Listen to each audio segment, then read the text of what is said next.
Willi Geiser, Sois heureux. Deuxième partie, les problèmes de la vie. Chapitre 10, l'argent. Tout le monde s'accorde à dire que l'argent est un élément vital et indispensable à la vie. Lorsque nous en possédons en suffisance, il nous permet de vivre plus aisément, de nous offrir un certain confort ainsi que tous les plaisirs souhaités. Mais il y a aussi le revers de la médaille, car l'argent est souvent la cause de désaccords, de querelles, de tensions et de crises.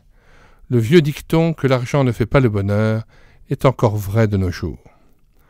Dans notre génération où tant de billets de banque passent entre nos mains, il est de toute importance d'avoir la bonne attitude envers l'argent et de bien savoir gérer nos fonds. Si nous voulons réussir dans nos entreprises financières, grandes ou petites, il nous faut acquérir une sagesse particulière à son égard.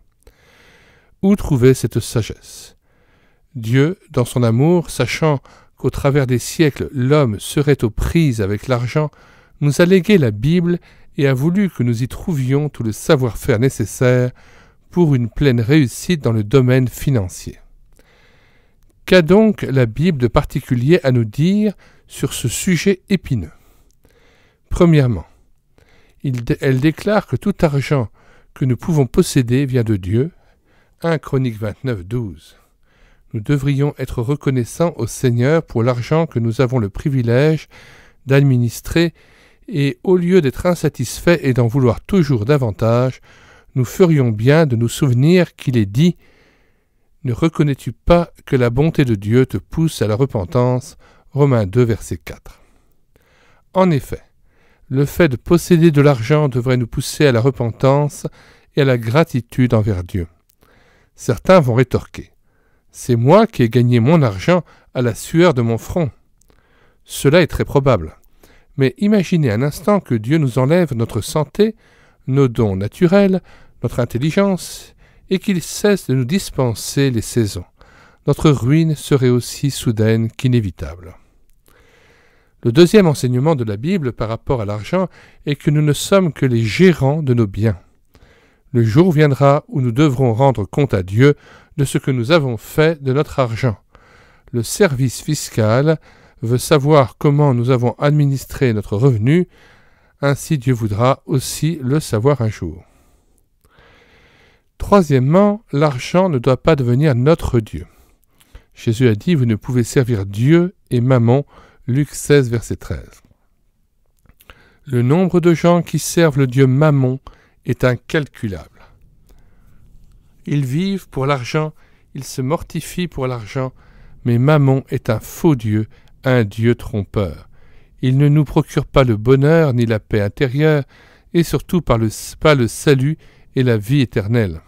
Au contraire, il semble qu'il nous éloigne de ces choses qui seules ont une vraie valeur. L'argent est un bon serviteur, mais un mauvais maître. Quatrièmement, la Bible nous invite à donner. Elle nous dit que Dieu aime celui qui donne avec joie. Nous avons reçu tant de bienfaits de la part de Dieu, qu'il est normal que par gratitude nous donnions à notre tour.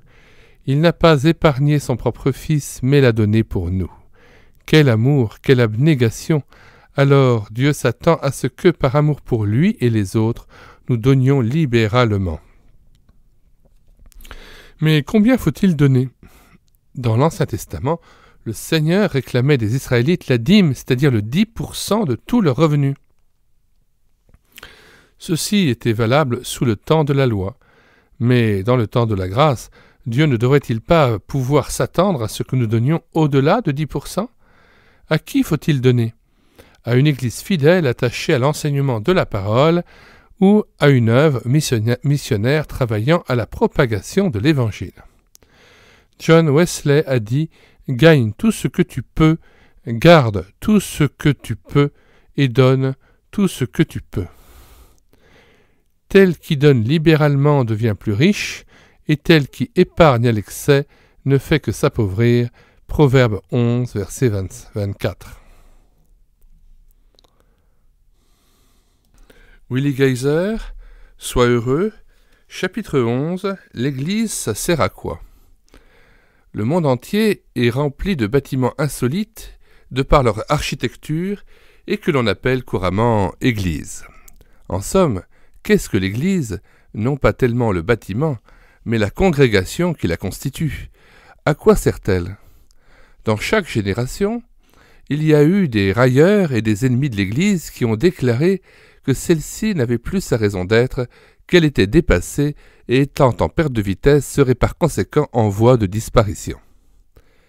Mais Dieu a veillé sur son peuple et l'Église est plus vivante que jamais. Il est vrai que dans beaucoup de cas, l'Église a donné une fort mauvaise image de ce qu'elle était censée refléter. Un grand nombre d'entre elles se sont écartées du plan initial du Maître et ne représentent actuellement qu'une piètre caricature de la véritable Église. Quelqu'un a dit très justement « Dieu a placé l'Église dans le monde et Satan a fourré le monde dans l'Église ». Malheureusement, les responsables y sont parfois pour quelque chose. La théologie de leur tête n'est pas toujours confirmée par celle de leurs mains. Beaucoup prêchent sans enthousiasme et sans zèle. Un jour, un pasteur alla voir un comédien et lui demanda la raison de son succès, alors que lui, le pauvre prédicateur, n'en avait pas. Les gens ne s'intéressant guère à son activité. Le comédien lui répondit sans hésiter « Ce qui fait la différence entre nous deux, c'est que moi, je présente des choses irréelles comme si elles étaient vraies, et vous, vous présentez des choses vraies comme si elles étaient irréelles. » Mais malgré ses faiblesses et manquements, l'Église est l'institution la plus remarquable de la société. En effet, elle a donné naissance à plus d'art, de musique, de pensée, de littérature que toute autre institution séculière. Et que dire des millions d'êtres humains transformés par son message libérateur? Beaucoup sont devenus des éléments vitaux pour la société, de l'oc humaine qu'ils étaient auparavant. Il y a quelques années, un cargo mixte échoua près des îles du Pacifique. Les rescapés, après de longues heures d'effroi, mirent pied sur une île qu'ils crurent être habitée par des cannibales. Pour s'en informer, ils envoyèrent 2 de leurs compagnons d'infortune en exploration. Lorsqu'ils eurent atteint le sommet de la première montagne et qu'ils purent contempler la magnifique vallée qui s'ouvrait devant eux, ils aperçurent au loin une église enfouie dans les arbres. Tout joyeux, ils retournèrent auprès de leurs camarades en s'écriant « Il y a une église de l'autre côté, et là où il y a une église, il n'y a pas de cannibales. » Jésus-Christ avait une idée bien précise de l'église lorsqu'il l'a instituée. Celle-ci devait être en bénédiction à l'homme et devait contribuer à son épanouissement, à son bonheur individuel et familial, voire même national. Dieu voulait que l'individu trouve au sein d'une assemblée amitié et fraternité. L'être humain n'est pas fait pour vivre isolément, confiné dans son coin. Non, les hommes sont dépendants et solidaires les uns des autres. Les gens esseulés constituent un problème sérieux de nos jours. Pourtant, celui qui a trouvé une bonne église en a fini avec la solitude, car il fait désormais partie d'une compagnie de croyants. Deuxièmement, l'Église est là pour apporter le réconfort. Bien souvent, dans la vie, les épreuves nous surprennent à l'improviste. Nous avons alors besoin d'un fortifiant. L'Église, en prenant à cœur le cas d'un frère ou d'une sœur dans la souffrance, revigore le cœur, là, et apporte le baume nécessaire. Mais l'homme a encore d'autres besoins. Il y a par exemple le besoin intellectuel. L'être humain possède un esprit qui doit être cultivé et instruit. Là aussi, l'Église répond à cette nécessité. L'individu trouve instruction sur les éléments les plus fondamentaux de l'existence. L'homme, d'autre part, aspire à avoir un but dans la vie, une cause pour laquelle il puisse vivre. L'Église offre une magnifique occasion de servir la plus grande cause qui soit, la promotion de l'œuvre de Dieu.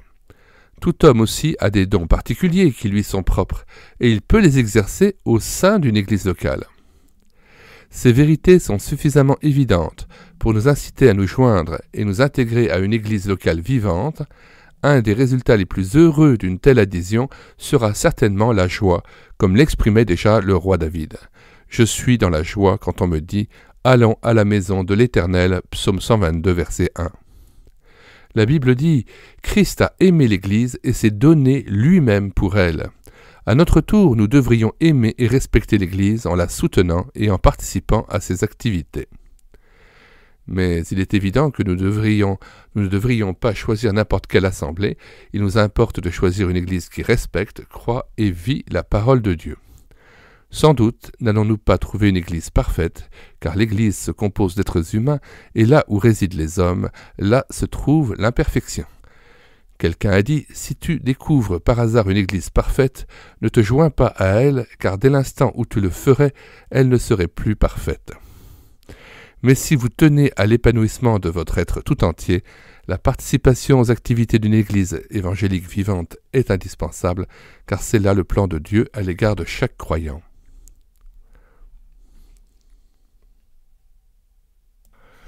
Willi Geiser, Sois heureux. Chapitre 12, Les bonnes œuvres. Partout, nous rencontrons un très grand nombre de gens qui ont un désir sincère d'aller un jour au ciel auprès de Dieu lorsqu'ils quitteront cette terre. Une pensée généralement acceptée est que l'on ira au ciel si l'on accomplit suffisamment de bonnes œuvres. Dieu, dit-on, va tenir compte de toutes les choses méritoires que l'on aura faites durant notre pèlerinage terrestre. Il est certainement très louable de faire de bonnes œuvres, et nous n'en ferons jamais assez. S'il y avait davantage de gens qui s'appliquaient à faire de bonnes actions, notre monde serait rapidement bien meilleur. Les bonnes œuvres peuvent faire de nous des personnes plus nobles et qui enrichiront nos semblables. Mais est-ce que les bonnes œuvres nous sauvent vraiment? Nous assurent-elles l'entrée dans le paradis de Dieu? Serons-nous sûrs d'avoir mérité le salut lorsque nous comparaîtrons devant Dieu? Aurons-nous la certitude que la sainteté et la justice de Dieu seront entièrement satisfaites? Je n'ai encore jamais rencontré une seule personne qui puisse affirmer avec certitude qu'elle possède l'assurance de son salut en vertu de ses œuvres. La réponse que l'on entend couramment à la question de l'assurance du salut est celle-ci: je ne sais pas vraiment, mais je l'espère. Nous lisons dans 1 Jean 5, verset 13, « Je vous ai écrit ces choses afin que vous sachiez que vous avez la vie éternelle, vous qui croyez au nom du Fils de Dieu. » Oui, Dieu veut que nous possédions au fond de nous-mêmes une certitude inébranlable quant à notre salut, au même titre qu'une personne sait clairement si elle est mariée ou non. Car si quelqu'un le lui demande, elle ne dira pas « je ne sais pas, mais je l'espère » ou « je fais de mon mieux ». Dieu nous propose de faire avec lui une expérience de laquelle résultera une certitude pour notre salut, certitude qui sera aussi solide que celle des gens mariés. La question se pose alors, comment pouvons-nous être sauvés? La première chose qu'il nous faut savoir, c'est que Dieu est saint et qu'il réclame la perfection. Il n'acceptera dans son ciel que ceux qui sont saints, c'est-à-dire ayant une vie immaculée, sans tache. Êtes-vous ainsi? La Bible dit que si nous péchons contre un seul commandement, nous devenons coupables de tous. Nous avons tous commis plus d'un péché, et nous avons certainement enfreint le premier commandement qui dit « Tu aimeras l'Éternel ton Dieu de tout ton cœur, de toute ton âme et de toute ta force. » Non, nous n'avons pas aimé Dieu de toute notre force, car nous avons chéri les plaisirs plus que Dieu, notre télévision plus que Dieu, notre moi plus que Dieu. Malheureusement, nous ne sommes pas parfaits et Dieu demande la perfection. Nos bonnes œuvres ne suffiront pas pour nous sauver. Le salut n'est point en nous-mêmes ni dans nos bonnes œuvres. Nous ne pouvons pas nous sauver nous-mêmes, pas plus que nous ne pouvons nous sortir d'un puits en tirant sur nos cheveux. Le Sauveur, c'est Jésus-Christ. La Bible dit que l'homme n'est pas justifié par les œuvres, mais par la foi en Jésus-Christ seul. Christ a accompli pour nous une œuvre à la croix qui est entièrement suffisante pour satisfaire la justice de Dieu. Aussi, avons-nous besoin d'être revêtus de la justice de Dieu qui s'obtient dès l'instant où nous nous reconnaissons coupables et perdus devant Dieu et lui demandons de nous sauver. Dans l'Épître aux Éphésiens, chapitre 2, versets 8 et 9, nous lisons « C'est par la grâce que vous êtes sauvés par le moyen de la foi, et cela ne vient pas de vous, c'est le don de Dieu, ce n'est point par les œuvres, afin que personne ne se glorifie. » Willi Geiser, Sois heureux. Chapitre 13. La mort. Il y a quelques années, je voyageais avec un ami sur l'autoroute Bâle-Hambourg, quand soudain la suspension arrière de la voiture s'affaissa. 1 heure plus tard, nous étions en route avec une dépanneuse pour la ville la plus proche.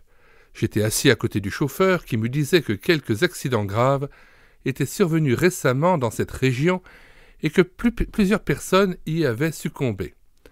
Je profitais de cette occasion pour lui demander si lui-même était préparé pour le jour de la mort. « Oh, ne me parlez pas de ma mort, me dit-il, je ne veux pas y penser, ni même en entendre parler. » Personne, en réalité, n'aime s'entretenir sur le sujet de la mort. Nous préférons éviter toute question relative à ce thème, car dans le tréfonds de nous-mêmes, nous ne voulons pas mourir. Claude François, le célèbre chanteur français, a déclaré quelques jours avant sa mort accidentelle « C'est la mort qui me gêne, ce n'est pas de vieillir.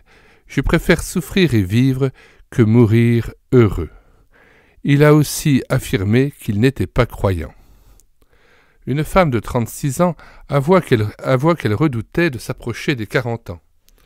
Mais on lui a répondu « Ne craignez rien, madame, vous allez vous en éloigner de plus en plus. » Oui, l'homme craint de mourir, même les jeunes et les enfants ont peur de la mort.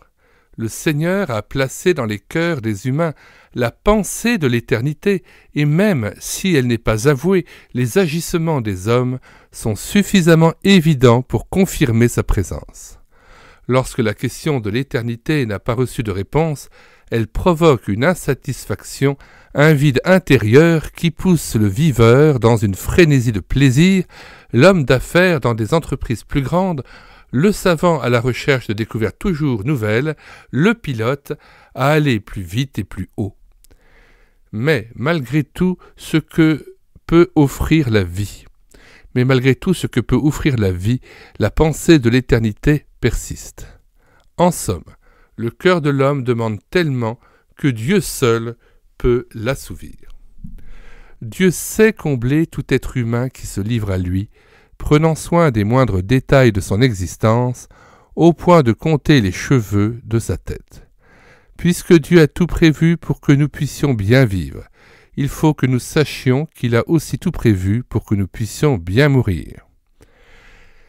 Initialement, le Créateur avait fixé dans son plan que l'homme ne passerait pas par la tombe, mais que par l'arbre de vie, il puisse entrer directement dans la présence de Dieu. Mais un événement malheureux est venu gâter ce plan glorieux, la chute de l'homme. Nos premiers parents ont péché contre Dieu, et le résultat de leur iniquité fut la mort. C'est pourquoi, comme par un seul homme le péché est entré dans le monde, et par le péché la mort, et qu'ainsi la mort s'est étendue sur tous les hommes, parce que tous ont péché. Romains 5, verset 12. Depuis lors, la mort se trouve partout, à tous les âges et dans chaque génération. N'oublions pas que la mort a 2 aspects. Le premier est physique et le second est spirituel, c'est-à-dire la séparation éternelle d'avec Dieu. Jésus nous a dit que c'est cette dernière qu'il nous faut craindre. Cependant, celui qui a trouvé Christ et qui a placé toute sa confiance en lui n'a plus besoin d'avoir peur du trépas. Il traverse joyeusement cette existence et il n'a que faire de la mort. C'est la tête haute qu'il peut marcher dans la vie, étant bien équipé pour le jour de la mort. Il sait que lorsque son décès surviendra, son corps sera redonné à la terre, mais que son âme ira auprès de son Sauveur.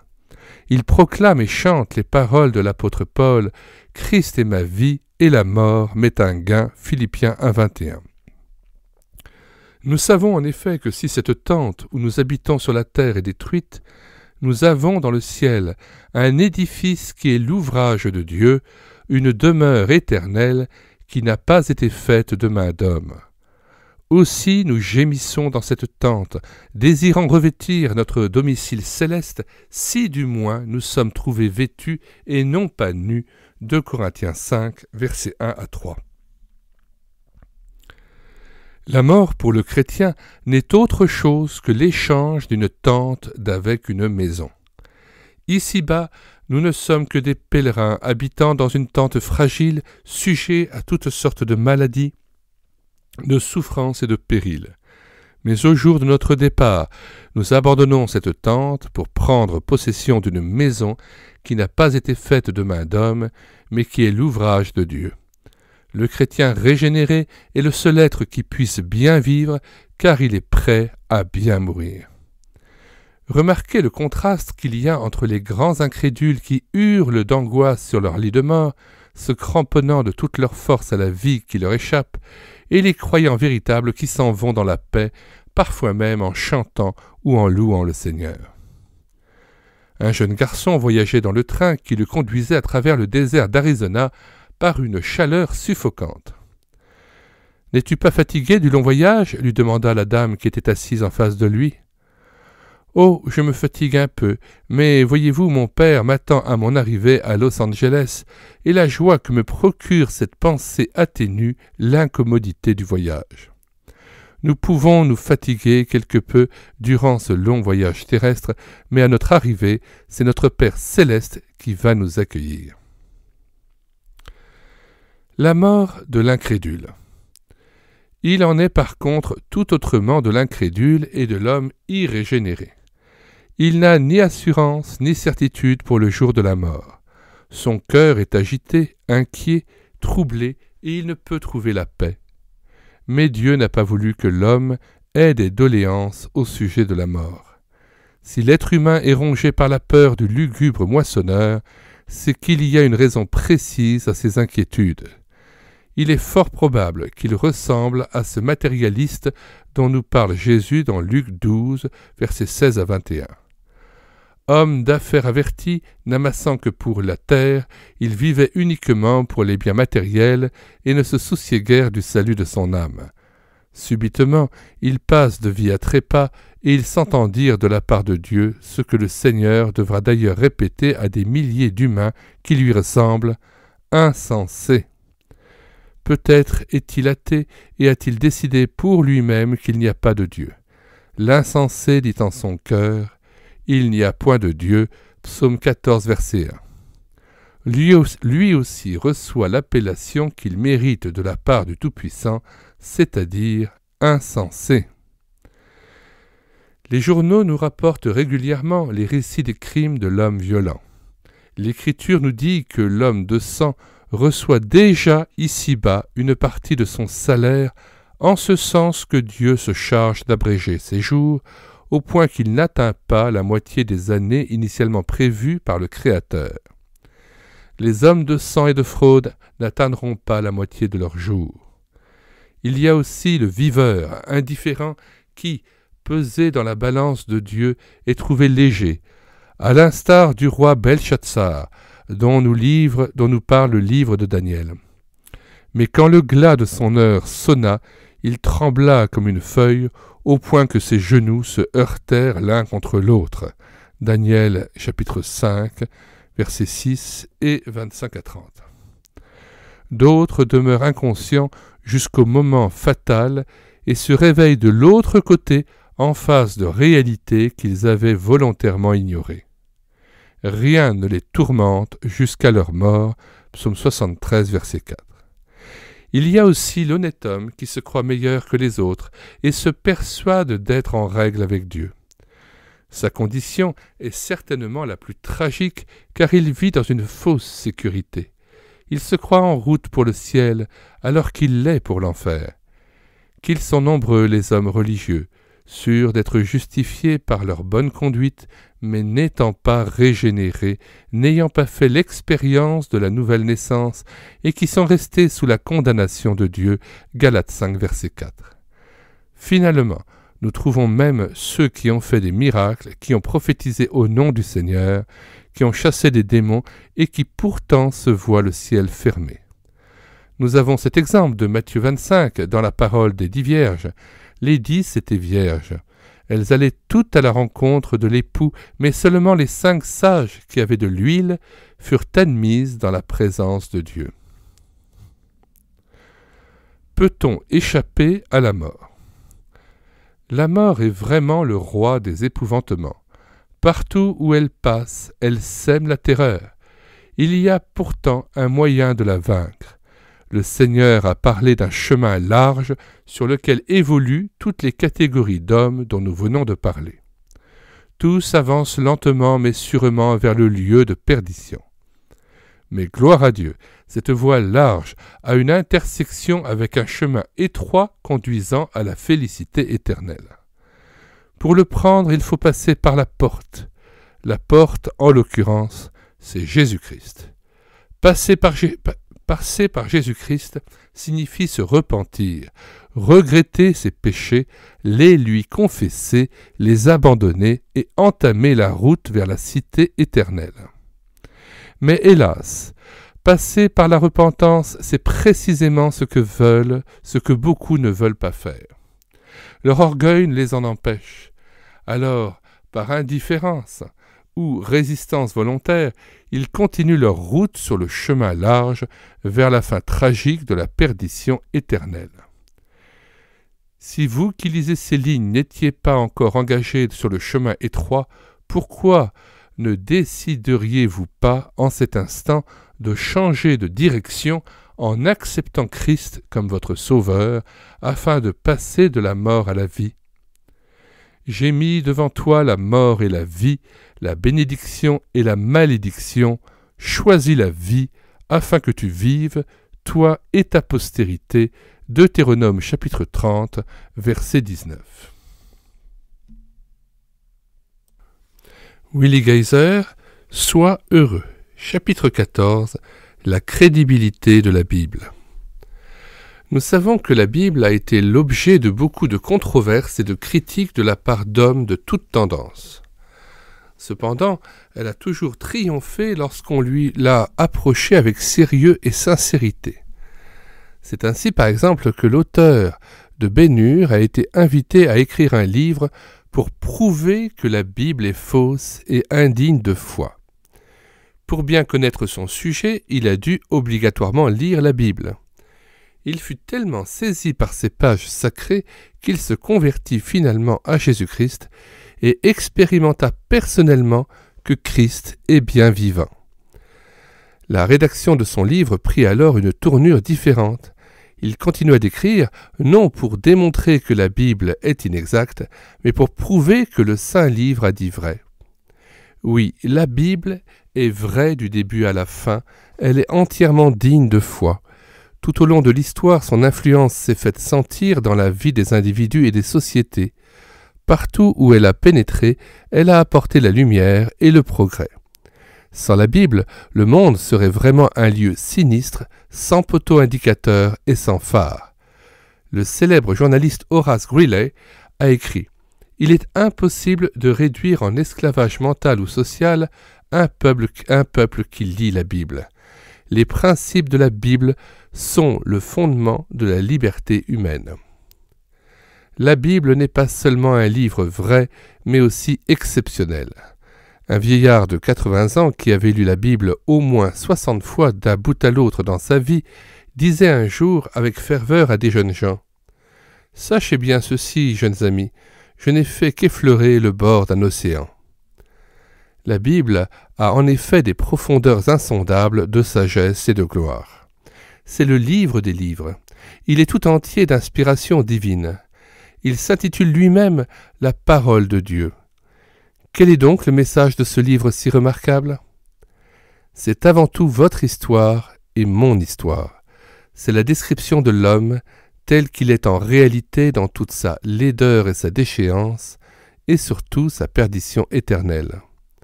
C'est aussi l'histoire de la cause du désastre humain, c'est-à-dire Satan et le péché. Mais c'est surtout l'histoire de Dieu intervenant par son Fils pour nous sauver de la mort et de l'enfer en nous offrant à chacun en particulier la vie éternelle en Jésus-Christ. La Bible dit dans l'Évangile de Jean, chapitre 3, verset 16, « Car Dieu a tant aimé le monde qu'il a donné son Fils unique, afin que quiconque croit en lui ne périsse point, mais qu'il ait la vie éternelle. » Oui, cher ami, la connaissance de la Bible est indispensable à une vie riche et épanouie, car les paroles de ce livre ont le pouvoir de combler le vide de notre âme et de transformer nos jours sombres en jours lumineux.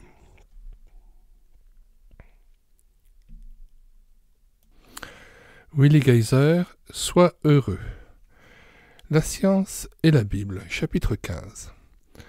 Durant ces dernières décades, la science a fait des exploits sans précédent, des prodiges quasi miraculeux, à tel point que l'on peut se demander si elle n'est pas devenue une sorte de religion dans laquelle on pourra désormais se confier.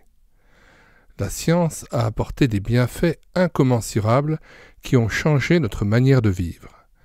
Grâce à elle, des milliers de personnes se sont remises de leur maladie et des centaines de milliers ont échappé à la mort. C'est aussi grâce à elle que nous parviennent les nouvelles du monde entier en quelques secondes. Par les supersoniques, nous pouvons rejoindre un autre continent en quelques heures. Mais il y a aussi un revers à cette médaille, car c'est par la science que l'on a mis au point des armes ayant la faculté de détruire la planète entière en quelques minutes.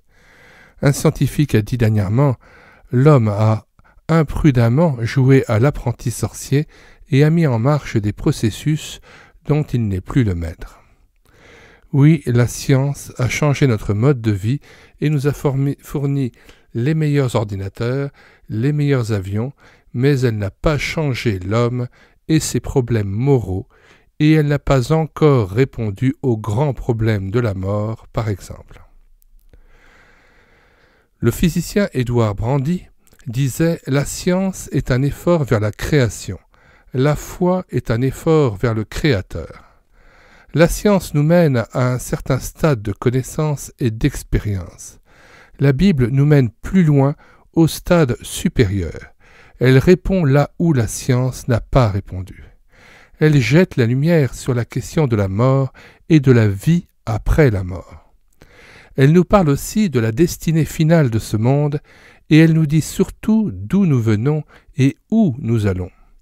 Elle fait aussi ce que la science n'a pas fait, elle transforme les vies. Il y a quelque temps, un homme s'est procuré une Bible et s'est mis à la lire. Après avoir parcouru quelques chapitres, il dit à sa femme « Si ce livre est vrai, nous sommes perdus. » Au bout de quelques jours, il dit à son épouse « Si ce livre est vrai, il y a de l'espoir pour nous. » Et au bout de quelques jours encore, poursuivant toujours dans sa lecture biblique, il le prie et dit « Si ce livre est vrai, nous pouvons être sauvés. » Ce couple reçut Christ comme sauveur personnel, ce qui changea leur vie et ils ne furent plus les mêmes. Ainsi, la Bible a une influence bénéfique sur quiconque prend soin de la lire. Elle nous délivre de nos vices, de notre mauvais caractère et surtout nous montre comment être délivré de la perdition et comment recevoir la vie éternelle. Pourquoi ne reprendriez-vous pas la lecture de la Bible ? Vous trouveriez la réponse à vos problèmes et bien plus que cela, vous rencontreriez le Sauveur du monde. Selon qu'il est dit dans Colossiens chapitre 2 verset 3, « Savoir Christ, mystère dans lequel sont cachés tous les trésors de la sagesse et de la science, et ailleurs, la crainte de l'Éternel est le commencement de la science. » Proverbes chapitre 1 verset 7. Willi Geiser, Sois heureux. Chapitre 16. Le concubinage. Ma fille s'apprête à quitter le foyer pour aller vivre avec un jeune homme. Que faut-il penser de cette nouvelle manière de vivre adoptée par tant de jeunes gens ? Me demandait un jour une mère désemparée. Un jeune homme vient d'apposer 2 noms sur la porte de son nouveau foyer, le sien et celui d'une amie, car désormais ils vivront ensemble sous le même toit, comme s'ils étaient mariés. Ceci est devenu un mode de vie dans tous nos pays occidentaux. C'est même fort bien porté, car l'on trouve que le concubinage est préférable au mariage, ce dernier étant tombé en désuétude. Pourquoi un changement si marquant s'est-il opéré dans la mentalité de notre société ? Sachant que nous assistons à l'écroulement des valeurs qui, de nos jours, sont méprisées et rejetées, il est fort aisé de comprendre cette nouvelle philosophie concernant la vie à 2. Bien entendu, très peu de ceux qui vivent maritalement ne veulent voir dans leurs agissements ne veulent voir dans leur agissement un mal quelconque. Ils y énumèrent au contraire un grand nombre d'avantages, mais l'expérience nous apprend que, presque sans exception, ils reçoivent en retour la monnaie de leurs pièces, car des conséquences néfastes résultent indubitablement d'une telle situation qui va à l'encontre des lois naturelles et spirituelles prévues par Dieu à l'égard de l'homme et de la femme. Le Seigneur, dans sa bonté, nous a donné des lois pour la vie sociale et familiale. Si nous vivons et évoluons dans le cadre de ces lois, nous nous assurons alors bonheur, harmonie et prospérité. Si au contraire nous les entravons, nous devons alors en subir les conséquences. Dieu nous a communiqué ces lois non pas pour nous empoisonner la vie, mais bien plutôt pour nous protéger et nous rendre heureux. Mais l'homme veut souvent savoir mieux que Dieu et préfère vivre à sa guise. Certains vont peut-être demander « Quelles pourraient alors être les conséquences néfastes d'une union libre ?» Eh bien, je les verrai à 3 niveaux. Premièrement, sur le plan psychique, deuxièmement, sur le plan physique et troisièmement, sur le plan spirituel. Regardons chacun de ces points d'un peu plus près. Les conséquences sur le plan psychique. Dans cet aspect, la jeune fille est davantage concernée que le jeune homme car elle a besoin de se sentir aimée véritablement. Elle tient à ce que son conjoint s'engage pour elle et lui assure une sécurité entière. Or, dans l'union libre, elle est dans une insécurité constante et ne sait jamais quand le jeune homme en choisira une autre. Sur le plan affectif, elle n'est pas rassurée non plus, elle ne sait pas si son partenaire l'aime sincèrement ou s'il ne l'aime que pour lui-même, égoïstement, dans le but de satisfaire ses passions. Si un homme dit aimer une jeune fille et n'est pas prêt à s'engager envers elle, son amour pour elle n'est alors pas véritable. L'amour vrai est prêt à s'engager, à se donner pour l'autre, comme l'enseigne d'ailleurs l'Écriture dans Éphésiens chapitre 5 verset 25. « Marie, aimez vos femmes comme Christ a aimé l'Église et s'est livré lui-même pour elle. » Christ s'est donné lui-même pour l'Église. Il s'est engagé jusqu'à la mort pour elle. Et la Bible dit que c'est de cette manière que les hommes doivent aimer leurs femmes. Ainsi, d'une vie à 2 hors mariage, il résulte un sentiment d'insécurité mais aussi souvent de culpabilité et de honte. Les conséquences sur le plan physique, les gynécologues pratiquant l'avortement s'enrichissent en quelques mois, le nombre de jeunes femmes qui font appel à leurs soins est incalculable, mais rares sont celles qui voudraient passer une deuxième fois par une telle expérience. Les enfants illégitimes en grand nombre nous témoignent à suffisance des méfaits, souvent graves, imputables à une vie déréglée. Pensons aussi aux maladies vénériennes qui prolifèrent dans notre génération. Combien de jeunes gens, au seuil d'une carrière professionnelle promettante, ont dû abdiquer à cause de leur situation irrégulière sur le plan conjugal. Le concubinage brise aussi les éléments de base pour un avenir solide. Les conséquences sur le plan spirituel. Le commandement de Dieu, « Tu ne commettras pas d'adultère » n'a pas changé, il est encore valable aujourd'hui. Dieu prend très au sérieux l'aspect du mariage et aussi ceux qui l'enfreignent. L'Ancien Testament abonde en commandements concernant le mariage et le Nouveau Testament donne des conseils et des avertissements. La Bible termine en déclarant dans l'Apocalypse qu'aucun impudique ou débauché n'entrera dans la cité céleste. De plus, Dieu ne condamne pas l'acte seulement, mais aussi les pensées et les intentions. Matthieu 5, 28 dit « Mais moi je vous dis que quiconque regarde une femme pour la convoiter a déjà commis adultère avec elle dans son cœur. » Si alors l'intention seule est sévèrement condamnée, combien plus l'acte le sera-t-il ? Si ce péché est devenu le mode de vie contemporain, il est alors grand temps de se repentir. Ne vivez pas sous la condamnation de Dieu, vous n'y serez jamais heureux, mais mettez plutôt votre vie en règle en venant à Christ et en confessant votre péché. Le Seigneur semble avoir en réserve une compassion toute particulière pour cette forme de péché. Si vous venez ainsi au Sauveur, vous allez découvrir que Christ peut vous donner ce que vous cherchez au fond de vous-même. Il est écrit « Fais de l'Éternel tes délices, et il te donnera ce que ton cœur désire » Psaume 37, verset 4. Ainsi, ne coupez pas l'arbre au pied pour y recueillir les fruits. Prenez les voies de Dieu et vous réussirez. Ne ruinez pas votre avenir, votre corps et votre âme pour l'éternité.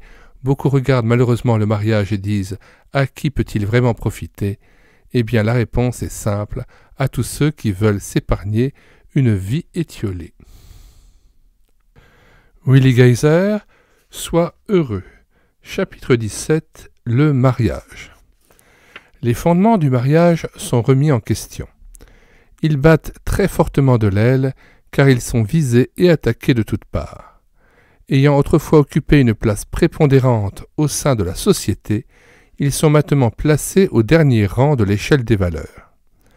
L'on a adopté des coutumes plus modernes, telles le concubinage et le mariage à l'essai.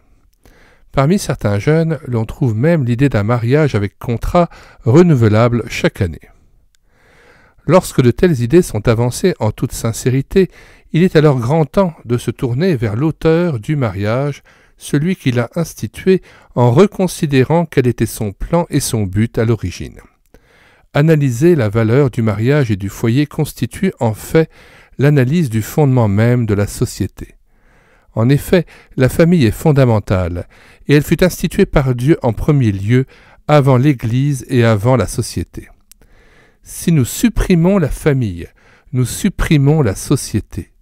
Et c'est bien à cela que travaille le monde libre, avec une frénésie en matière de pornographie, d'immoralité et de prostitution. L'histoire nous apprend que de grands empires furent rayés de la carte géographique, non par des armées étrangères, mais par l'immoralité et la désintégration de la cellule familiale. De nos jours, où tous les grands canons sont pointés sur la famille, menaçant son existence, il est de toute importance de se cramponner aux principes inébranlables de la Bible. L'élément de base qu'il nous faut prendre en considération est que le mariage n'est pas une invention humaine. Il est faux de penser que, quelque part dans l'histoire ou la préhistoire, un érudit aurait émis l'idée du mariage, préconisant qu'il serait la meilleure solution pour un temps et pour un groupe ethnique particulier. S'il en était ainsi, un nouveau principe pourrait être envisagé. Nous pouvons réformer ou réviser bien des choses dans la vie, mais non le principe du mariage. Et pourquoi pas? Parce qu'il a été donné par Dieu pour tous les âges et pour toutes les races. Lorsque Dieu parle du mariage dans l'Écriture sainte, il le considère comme une alliance. Malachie chapitre 2 verset 14 dit « L'Éternel a été témoin entre toi et la femme de ta jeunesse, à laquelle tu es infidèle, bien qu'elle soit ta compagne et la femme de ton alliance. » Dans Proverbes chapitre 2, le Seigneur parle du danger de fréquenter celle qui rompt l'alliance. Pour te délivrer de la femme étrangère, de l'étrangère qui emploie des paroles doucereuses, qui abandonne l'ami de sa jeunesse et qui oublie l'alliance de son Dieu, car sa maison penche vers la mort et sa route mène chez les morts. Versets 16 à 18. Cette alliance constitue une bénédiction pour celui qui la garde et une malédiction pour celui qui la brise. Le texte nous montre que Dieu fut témoin quand cette alliance fut contractée et qu'il fut également témoin quand elle fut brisée. Une fois mariés, nous sommes engagés dans une alliance faite en présence de Dieu et des hommes, et nous n'avons plus l'option d'une autre forme de vie à deux. La deuxième chose qu'il nous faut savoir, c'est que le mariage étant l'idée de Dieu est bon pour l'homme. Dieu l'avait institué avant la chute. L'Éternel Dieu dit « Il n'est pas bon que l'homme soit seul. Je lui ferai une aide semblable à lui. » Genèse 2, verset 18. Dieu vit tout ce qu'il avait fait, et voici, cela était bon. Genèse chapitre 1, verset 31. Il est vrai que le mariage ressemble souvent à un enfer plutôt qu'à un paradis sur terre. Cela est dû au fait que Satan a traîné le mariage dans la boue. Mais tel qu'il fut initialement prévu par Dieu, il était très bon. Il fut donné pour protéger l'homme, l'épanouir et le rendre heureux. Le meilleur état pour la vie à deux est celui du mariage. La maintenance et la cohérence du mariage a aussi son importance par rapport au futur. Si notre descendance a un fondement gâché, sur quoi pourra-t-elle construire sa vie? L'on ne construit pas une maison solide avec du bois pourri. Ne pensons pas seulement égoïstement à nous-mêmes, aux petits plaisirs et aisances du moment, mais aussi et surtout aux conséquences à long terme qu'auront nos actes. Si nos enfants n'ont pas un foyer pour les sécuriser, s'ils n'apprennent pas la discipline, le respect de l'autorité parentale, comment seront-ils des éléments utiles à la société et comment vont-ils respecter l'autorité civile? Ils reflèteront à l'extérieur ce qu'ils sont à l'intérieur, ce que le foyer aura fait d'eux.